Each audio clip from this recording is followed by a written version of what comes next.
beginnings of Kemet and talk about the Kemetic society and talk a little bit about it. So we've had a lot of chance to talk, and I want to kind of come at you and kind of come a little bit to talk a little more about this. I love coming at you guys. I love talking to you. So I gotta try to come every day if I can. So I want to have these conversations because so many of the things that we've learned about our history and about ancient Kemet are just wrong and they're erroneous and they've gone on for so long that it's up to us to kind of be able to understand how to parse it. And I also want to give you knowledge and information so that you can take it back and you can challenge that when somebody's telling you something, because these stories are still out there. When somebody's telling you something that you know is wrong and you don't know how to combat that, and I've had that experience several times, as I've mentioned to you in school, even having teachers say things about, building ships and the Vikings and how they were ahead of everybody else and did so many things before other people when it wasn't quite true, the way she put it and the way she said it. Having things being told to you and told to me in school, in education, and not having the resources to combat it. So I want to talk a little bit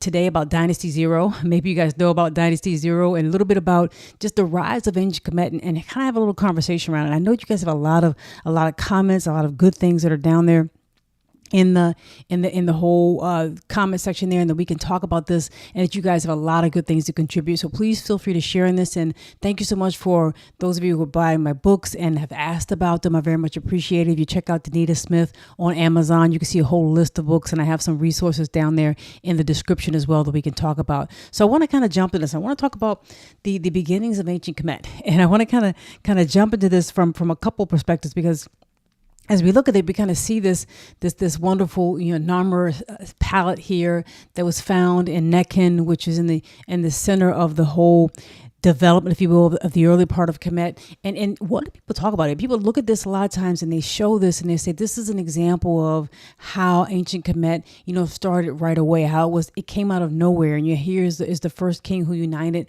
the whole upper and lower Kemet and that type of thing. So they use a lot of things with a lot of, maybe not quite out of context, and a lot more study has been done with respect to this. So I want to kind of talk about the beginnings of Kemet and kind of set some things up, because maybe you noticed, maybe you've had the information, maybe you have not. And I want to kind of make sure we're talking about it, because as we think about it, a lot of times I've been told, and you can tell me what you've been told, please, put those comments down below. A lot of times I've been told, when I've heard about ancient Kemet, I've heard things that, there was some ancient society that they really don't know who these people are, who came into this part of Africa, in the northeast part of Africa, and they developed kind of suddenly and suddenly developed the culture. And people have even said silly things like aliens, aliens built the pyramids, or aliens, that kind of thing. But a lot of times the narrative is that someone came from the northern part, or maybe in the Levant, in the Middle East, if you will, what we call the Middle East today. They came down into the Nile Valley and they started the culture that became Kemet. There was no conversation, no concept that perhaps the people who had been there for thousands of years started it, or perhaps that the culture that developed into ancient Kemet and enveloped both the upper part, the southern part of Kemet, and the northern part, the lower part of Kemet up there, that perhaps it came from the south up.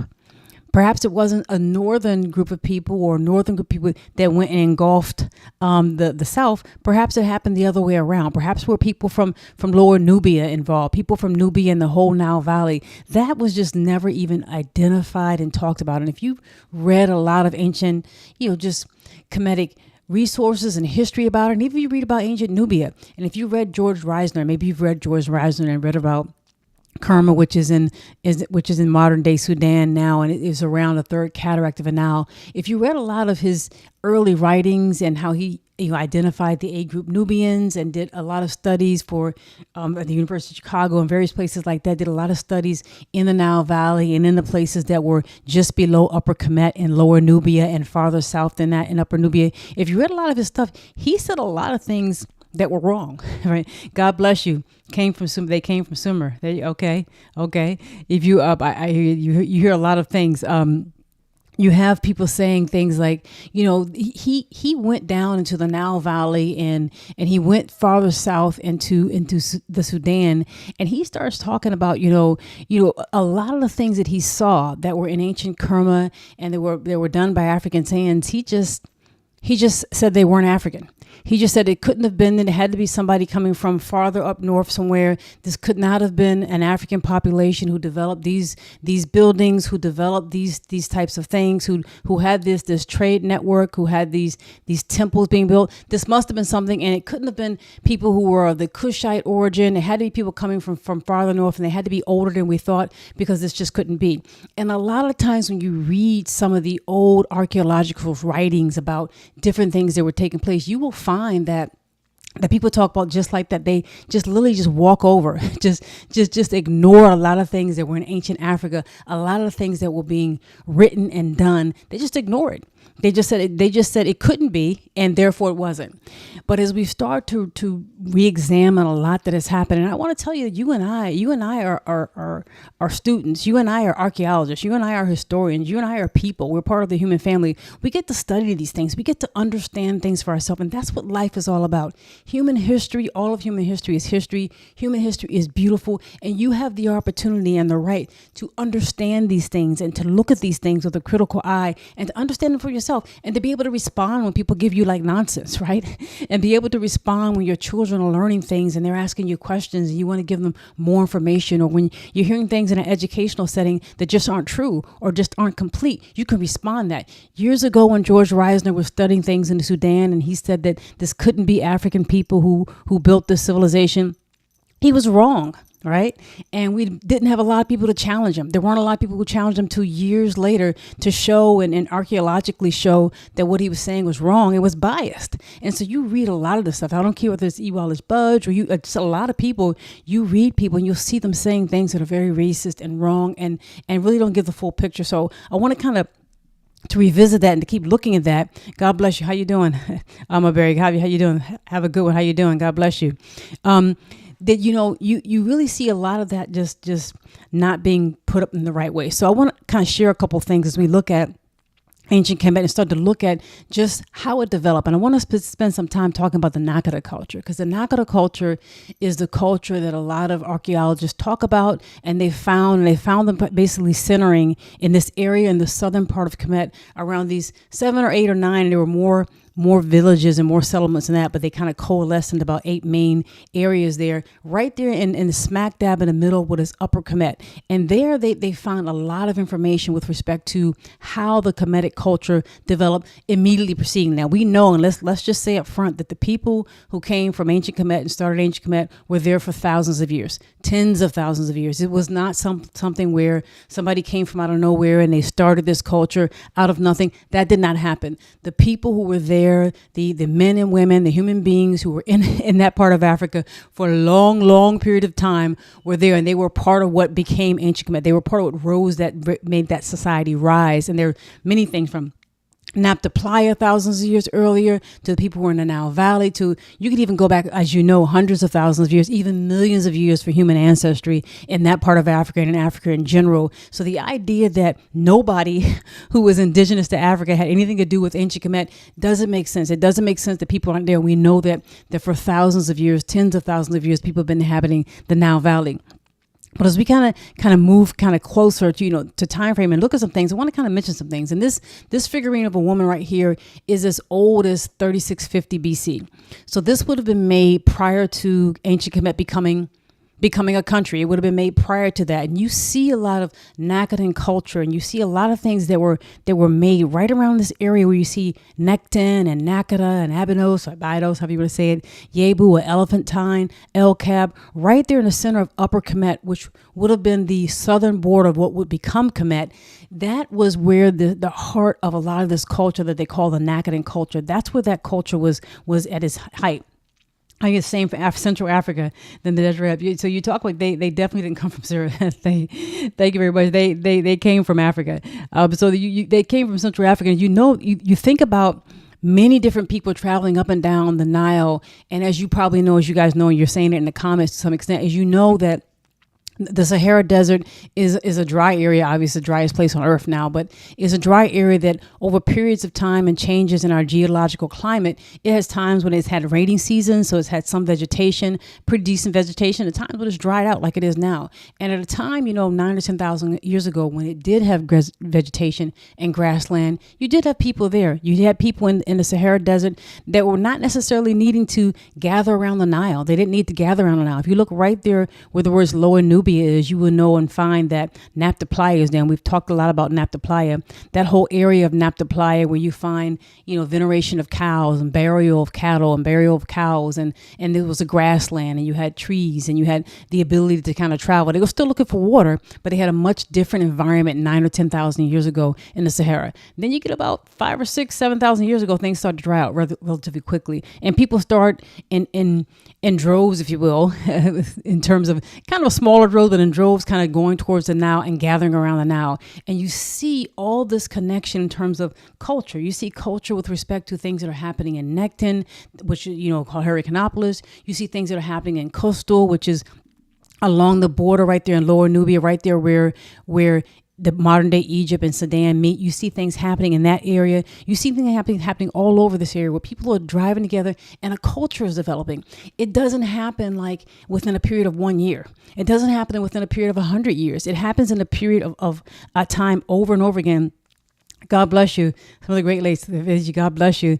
Thank you so much, K Hooks. Very much. God bless you. You have a lot of people who are gathering around the Nile during this period as it is developing, as the Sahara continues to dry out during this dry spell that it currently is in now. You see people gathering in droves, and the changes that happen culturally, whether you're talking about the Coastal and the incense burner and the cemetery there in Coastal on the border of Sudan and Egypt, modern day Egypt and Sudan, that cemetery where you saw artifacts that showed you the white crown of Upper Kemet, and you saw various things there, from the things that were happening earlier to Naphtali to what was happening in Naqada itself, right? What was going on in Naqada itself as we start to kind of look at this and take a look at that. What's happening in Naqada itself is a gradual amalgamation of people gathering around the Nile in various areas, in particular up and down what we consider to be Upper Kemet, the southern part of Kemet. And if you look right there where it says the first cataract right there around Yebu, which would have been called Elephant Time much, much later on in history,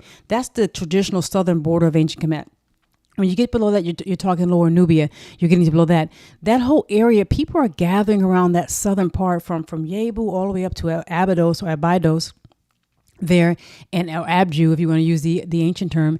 And you see that people are gathering there, and they're starting to collect into local small settlements. So when you think about this, and I believe anytime you get people together, anytime people are working together as a family unit, as people want to say tribes or whatever as societies, they are societies.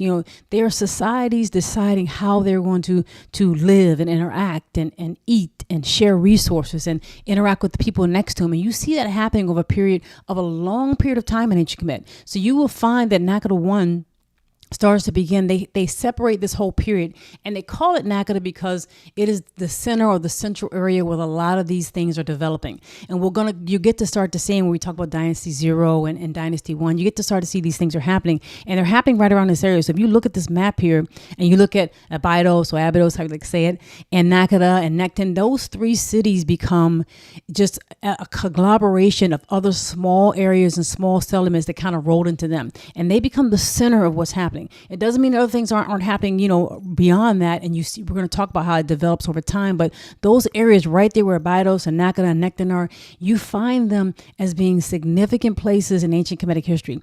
If you read a lot of Old Kingdom literature, and you read even Middle Kingdom literature and beyond, you see them refer a lot to Nectin. You see that the early dynasties had a lot of their burials in Abydos, and that Naqada was an important part. You see a lot of things happening in the center right here. So this is taking place, and this conglomeration is coalescing, and this coming together is taking place, some 4,000 BC.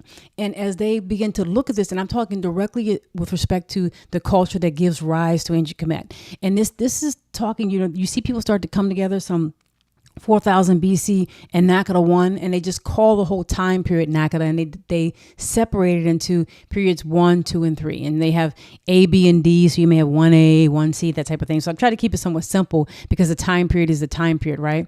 So you have this coming together of smaller settlements and larger coalitions taking place. Now think about it. If you're up and down the Nile, if you're along the Nile and the desert, the Sahara Desert is drying out and it's kind of growing, you don't have a whole wide range of land, if you will, that you can not kind of spread into. It's kind of hard to live in a desert, right? You kind of have to pack yourself around the Nile. Before, during the wet season, during the wet period, prior to, 9,000 BC, you could spread out. You had people spreading out. And obviously for tens of thousands of years, people are all up and down the Nile Valley, and they're west, they're in various places. And at times they don't have to be close to the Nile necessarily. They can find other sources of water, especially during the Green Sahara period. But as things start to dry out and you get to 4,000 BC, before Kemet is a country, if you will, people kind of have to hug around the Nile. If you're in that area and you're in Lower Nubia, if you're in what will become Kemet, you're hugging around now and you don't have a wide area to kind of branch out in. So you have this kind of a narrow tube. Think of it almost like a narrow highway, which literally the Nile was and is a highway that made out of water. This narrow highway that you kind of have to hug, and you have land that's usable for you on either side of the Nile, but in very kind of narrow strips, if you will. And so it becomes really significant to you to be able to understand the people who are just north of you and the people who are just south of you, because they're going to also have very, fertile land that they can grow on, and that you might be able to trade with them, especially if you can't really grow, obviously, things in the desert. So you have a lot of this developing around 4,000 BC. And as I mentioned, it's not a situation where people are coming in to Kemet from the north. People are not coming into Kemet from the north and all of a sudden changing the culture. The culture is evolving out of what's already taken place in the environment in ancient Kemet, from Nabta Playa to Coastal to all these things that are naturally. You can even go back to Sai Island, which is farther south in the Sudan, and an island in the Nile, and you have inhabitants there 200,000 years ago. I mean, literally, you have 200,000-year-old artifacts and evidence of people on Sai Island and human ancestors hundreds of thousands of years ago, right there in the Nile, farther south than when ancient Kemet would develop. So as people are starting to gather together, you find as you get into like maybe 3650 BC or 3600 BC, after hundreds of years, you find people start to coalesce around these particular cities, if you will. And these cities and these areas and these towns and these coalitions that develop, they become pretty significant. They start to have their own kind of power. You start to see them come under governorship. You start to see smaller and smaller villages and settlements begin to join hands and begin to become powerful, if you will. And then you find that places like Abydos and Abydia and Naqada and El Kab and Edfu and all these areas that are right in this area that I was showing you, that they start to become significant areas. They start to become powerhouses. And it's at this point in time that they start to decide to begin to take over what's happening in the north. You find the cultural identifications of what was taking place in that part of Upper Kemet, whether it's the white crown of Upper Kemet, whether it's the falcon deity, whether it's serex that are being used, specific things and specific burial practices. You begin to see that explode and begin to see that go from the south, where Abydos is, and Naqada and Nekton, and you see them begin to spread north. Now, obviously, this wasn't all peaceful. Some of this was probably war. Some of this was probably fighting, but this was not also just this happened all in a 10-year period of time, or this happened all in a 1-year period of time, or even a 100-year period of time. It didn't happen like that. So you find over a period of hundreds of years this taking place. And as the folks that were in Abydos and Naqada and places like that, as they began to develop their power, and as they began to take their culture and to spread it north, they began to set up camp, right? They begin to have periods of time where you start to have some stability start to place. And as they start to take over some of the cultures that are there in the Delta, in the Nile Delta, that may have come from different places, that may have had different ethnicities or been an extension of what was already taking place in the South and Africa in general, they start to have the culture that is coming out of Naqada, and I can't like pronounce it, that starts to take over. And you start to find them have periods of stability. Now you find this culture that is developed and these coalitions that are developed around these very important cities that will become significant cities in ancient Kemet. So whether it's Nekton or Abju or Yebu, these become very important cities and historic cities in Kemet when it becomes a country, and they're already in place and they're already powerhouses. 3600 50 BC, 3600 BC they're doing it. 3700 BC, they're already powerhouses in the south. And as they take over parts in the north, you start to see these periods of stability. And that's when you begin to see, as you kind of get even earlier and farther in the future, you begin to see people start to talk about Dynasty Zero. You begin to see Naqada II take place, and you see them begin to have graveyards and grave sites in the northern part of ancient, what become ancient Kemet, and have more and more settlements that they set up, where people from the south are setting up settlements in the north and pretty much taking over. And as you start to get into 3200, 3300 BC, you start to see that you have what they begin to call Dynasty Zero. And I'm sure some of you have comments around Dynasty Zero, because when I first talk about this and heard about this, I have very few people talking about Dynasty Zero. Peace. How you doing, KG? Peace to you. God bless you. Iverson, God bless you. Fairy tales never, okay. Okay, yes. So as you think about it, Punt is not a mythical place. Punt is a real place. There you go. So when you start to think about it, you start to have these other kings take rulership, if you will. And people call it Dynasty Zero, because the people that a lot of times we talk about in terms of Dynasty One were not the first pharaoh. So when you think about Narmer, you think about the famous Narmer palette. And that's a significant thing. That's not a bad thing. That's a significant thing, the whole palette there. You start to see with this palette, a lot of people will look at this, and I've seen it, and you can tell me what you've shared about it. I've seen it presented such as, this is the evidence, this is the definitive evidence that there was a king that started the first dynasty of ancient Kemet. His name was Narmer, and you can see the red crown of Lower Kemet on the left hand side and the white crown of Upper Kemet on the right hand side, and he's showing he's taking over people. And you see the falcon deity, and you start to see, well, this was evidence of when Kemet started, when it became a country, if you will. But that didn't happen, and he wasn't the first king. He wasn't the first ruler. Apparently, he was, some people consider him the last ruler of Dynasty Zero, or the first ruler of Dynasty One, however you want to look at it. I'm sure they didn't look at it that way, but he wasn't the first, and he wasn't the only one. And even when you look at it, if you look right above my head, and I'll take my picture away, you see these people carrying poles. And you see these people, a lot of times when you see Naqadan resources and artifacts, you will see standards. You will see them carrying like poles and sticks with some type of icon on it representing the city where they're from. And at periods of time, when you look at these Naqadan periods, you can see some 49 different standards, if you will, some 49 different symbols of cities that we're from. And that begins to coalesce and become smaller and smaller in some of the artifacts as time goes on. So when you start to look at this, it wasn't just as simple that, this gentleman, Narmer, defeated enemies and it was a violent takeover and something happened suddenly. That's not how ancient Kemet was people. That's not how the culture started. It really was something that started much more gradually than that. And as I think about it, this woman would have been, the picture of a woman would have been, made around that time as this whole period is coalescing and kind of coming together. So I started to think about that. A lot of times we mention, people talk about Dynasty One, but there isn't just a Dynasty One. There's a Dynasty Zero. There are people who are going on and taking place and developing the culture that will become ancient Kemet long before we start to look at and recognize, the dynasties. And as we look at that, it becomes significant, because I want to mention, not only do you have in the southern part of ancient Kemet places like Nekton and Abju and Yebu and Elephantine becoming significant centers, and that whole place of Abjus or Abydos, that whole place becoming an area where some of the early dynastic kings in Dynasty 1 and Dynasty 2, some of the early ones, they had their burial grounds right there in the southern part of Kemet. And then as they begin to move north and begin to take over north, and we're already taking over in the north, you start to see them have Saqqara as an important place where they have early burials of kings, as well as Memphis or Hekapatah becoming the capital of the kingdom in this united state, in this united state, if you will, in the early part of its development. So you find that maybe they have a need, maybe they have such a strong center in the south where they have Abju and Nekton and Yebu and places like that, that as they go north, maybe they want to set a center of power right there. Maybe that's why Hekapatah or Memphis becomes the first capital, if you will, as they begin to settle themselves and have a stability there in their society and a stable government that's not challenged for a period of time.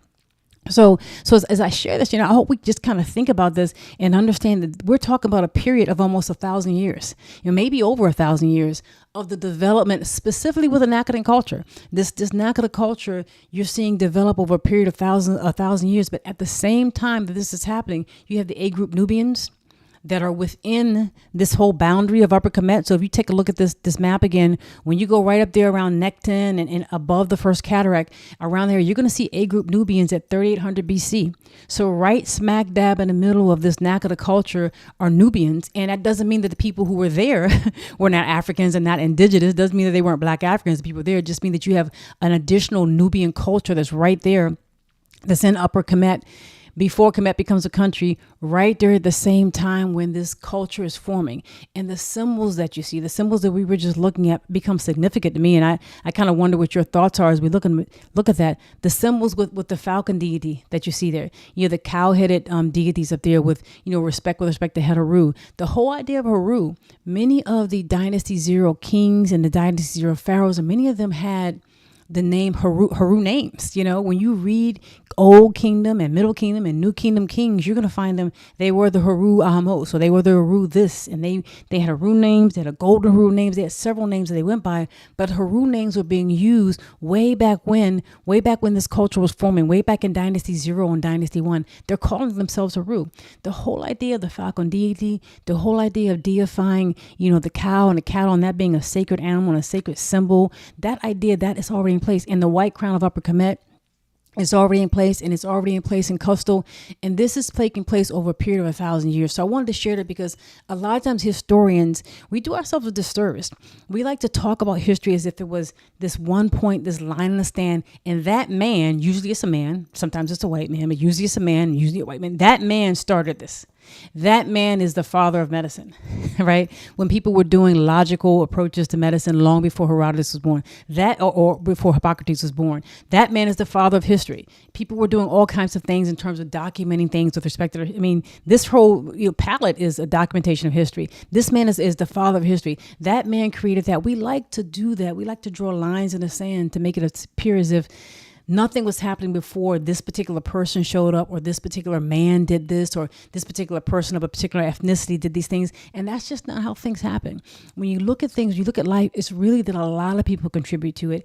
And a lot of the changes that take place, especially major changes and development of a culture like ancient Kemet, takes place over time.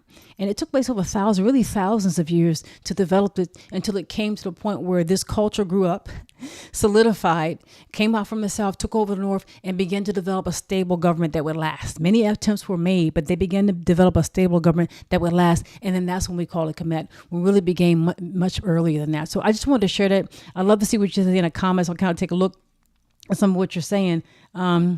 Chosen predestined kings. So like each of the gnomes chosen, the predestined kings, is that true? What about those gnomes, heads of state? So what are you saying? What's your question there? So each of the gnomes chose the pre-dynastic kings. So Saul, Tebos. So how did they become kings, right? So we only know, what we have. And I'll be doing more about this in the next couple of days. But apparently there were people, I don't know if they were chosen like a democracy, if you will, but there were people who began to develop and began to basically distinguish themselves from an elite standpoint. There were people who began to distinguish themselves in these various nomes, in these various cities and settlements. And a nome is kind of like a Greek word. So we, in these various settlements, these areas, you get people who begin to distinguish themselves. And some of the information, you're kind of guessing at, because it's not like archaeologists know all of it, right? But what they believe is that a lot of the religious symbols, a lot of this had to do with religion. And the Kemetic culture centered around religion. If you're centered around its concept of God and their belief in God and their ability to see God in themselves, and have God be in them and them being God, right? I can see God in me, and I can see God, and I can see it the other way around. That whole idea of religious significance becomes very important in this Naqada period. You see a lot of the religious significance there, and it appears that people who were, they like to call elite, or people who had maybe more access to resources, started to distinguish themselves in terms of maybe how they buried themselves, and in terms of how they coalesced around maybe a ruler.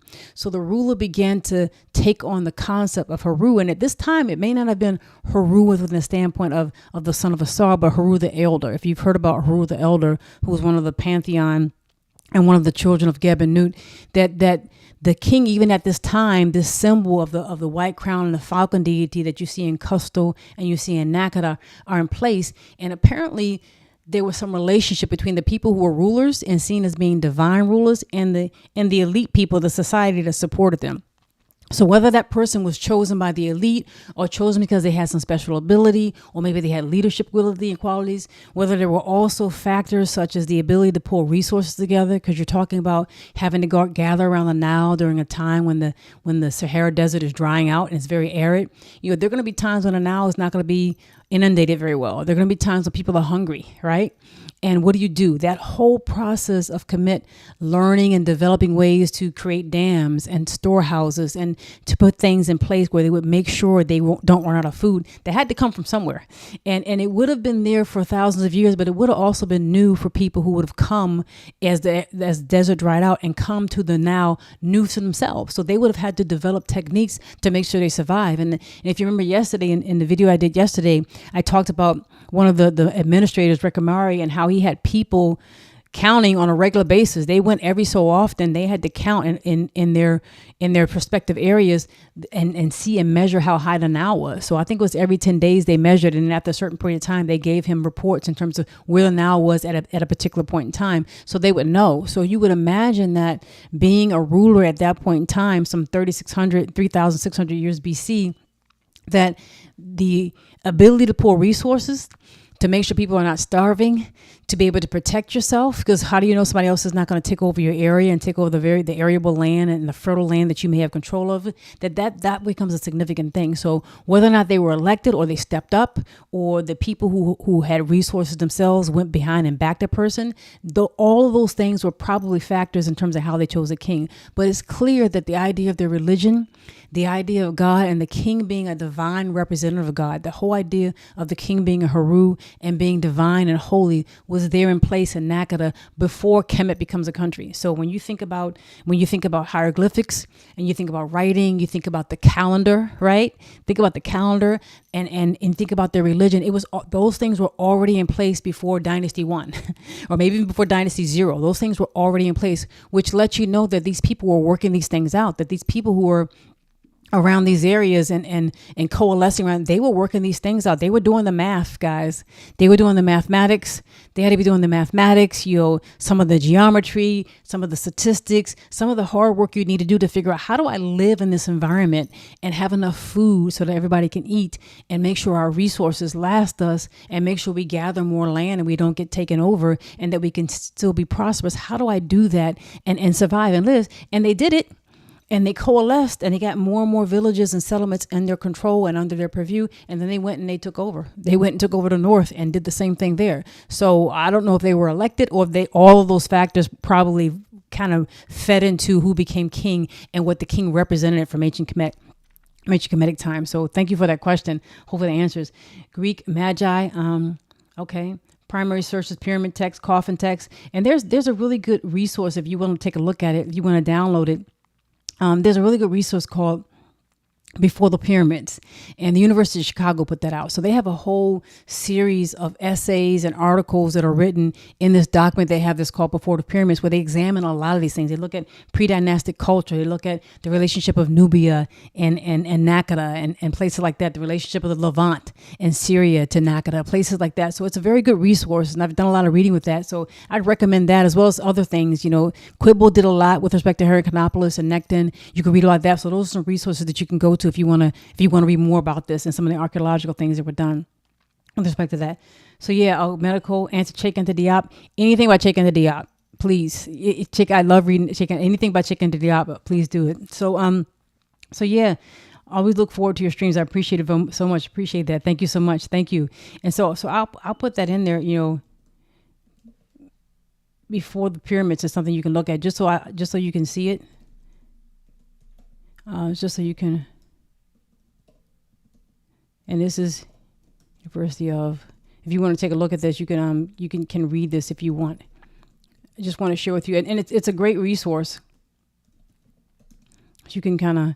It's a great resource. It has a lot of information there. I really believe, not just taking a look at a little bit, really looking at some of the archaeological evidence and seeing it for yourself. Because I'm going to talk about probably tomorrow some of the older resources that talk about Necton and some of the images that are in there and some of the things you can see when they first uncover this and what their first impressions are. And you can kind of get a look at, look at the photographs, kind of read the report yourself and get your own impression as you start to read more about it and then put your own to it as you start to put modern day things into it.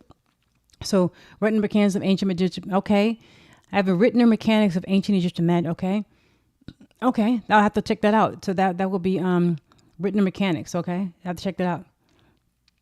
Yeah, so are you going to cover the 1973 UNESCO debate? That's a very good question, Salt Tree. But that's a very good question. You know, sometimes I read that. Maybe I will, because when I have the information, I have the documentation, so and I've read it. Sometimes reading, I get mad.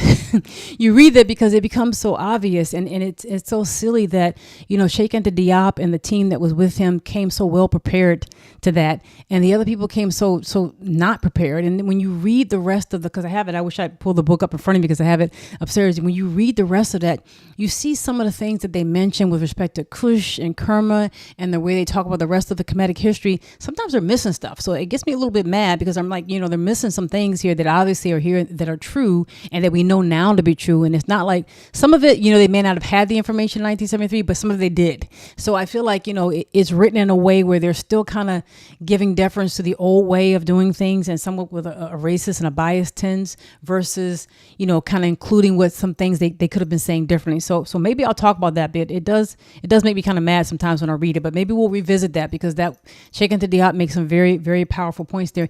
And I think some of the points he made, there's even more to that now. So there's even more that's been added to what he said. So I like that very much. How do we know how the pyramids were built? I think they know some way how to be. So you can share this. Put in the comments if you want to share something in terms of how the pyramids were built. And the interesting thing about it is there is also a lot of documentation from people who were building pyramids. And the thing about it is, because I think that's a very important thing. Prehistoric Afrocombs, yes, they do have Afrocombs. They do. And so in your case, calling me. Okay. Let's see if I pronounced it right. Did I say? I said salty. Oh, did I say it right? It sounded like salty. Okay, I need to say that right. Salty. So I like saying people's names properly. So that did sound like salty. So I didn't mean to say that, but and I hope you're not salty because I'm joking. I didn't mean to say that. So salty. Okay.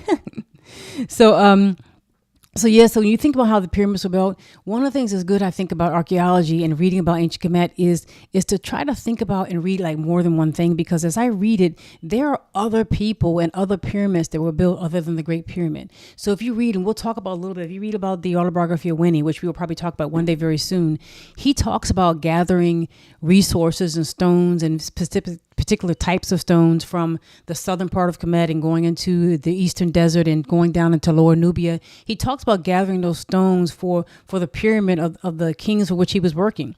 And he isn't the only one. And you also found a couple of things that talk about the working groups that were there that were working on some of the pyramid of Giza. So you can find other information of how other pyramids were built and things they said about them, where it doesn't have to be a complete mystery. They use mathematics, they use geometry, they used hard work, they use smarts, they use techniques of architecture, they use surveying. They use a lot of amazing things, a lot of amazing techniques with a religious core and a will to help develop this. So I'm not saying they weren't special powers, because that was an amazing thing to do, especially at that period of time. Even to do it now, it's amazing thing to do. But sometimes I think when they do these things on like the History Channel or some shows that they put together, sometimes they do these shows, they make you think that it's so mysterious when in actuality, these are human beings that did it, who did magnificent things. And if we try hard enough, we could do the same thing.